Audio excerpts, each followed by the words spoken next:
In today's video, I'm going to teach you how to see Monzo statement, how to get bank statement on Monzo. By the end, you'll know exactly where to find your statements in the Monzo app and how to understand the key information shown there. Before we start, make sure you have the Monzo app installed, you're signed in, and your app is up to date. A stable internet connection will make this smooth, and for your security, avoid recording or sharing your screen when viewing statements. First, you need a Monzo current account. If you already have one, you're all set. Just open the app. If you're new, opening a current account is the first thing to do. Monzo will guide you through a quick sign up and identity check in app. Once your account is active and visible on your home screen, you can proceed. From the home tab, select the specific account you want the statement for. If you have more than one, like a personal account, a joint account, or a business account, tap into the correct one so your statement reflects the right transactions.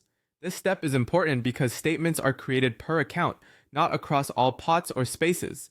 If you're seeing pots or budgeting categories, back up to the account overview and choose the main account tile. Inside the account view, scroll down until you see Statements and Reports or Export. The label can vary depending on your app version, but both options lead you to the same place, your statement and reporting tools. Look for it beneath your recent transactions and account details. If you don't see it immediately, scroll a little slower.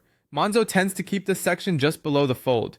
Here, you'll find monthly summaries that show your total spending, your income, and your balances. The balance section usually includes your opening and closing balance for the month, which is helpful if you're reconciling with another record. Income groups your incoming payments like salary and transfers, while spending covers card payments, transfers out, and direct debits. Many people use this view to review budgeting categories and spot trends like higher than usual transport or groceries. If something doesn't add up, tap back to your transaction list and use the search and filters to cross-check entries for that month. A few quick tips. If the option isn't showing, update the app and confirm you're in a current account, not inside a pot. Joint and business accounts follow the same path. Keep your data private, only share statements when necessary, and store any copies securely. That's it. You now know where to find your Monzo statements and how to read the monthly summary for spending, income, and balances. Thanks for watching, and see you in the next one.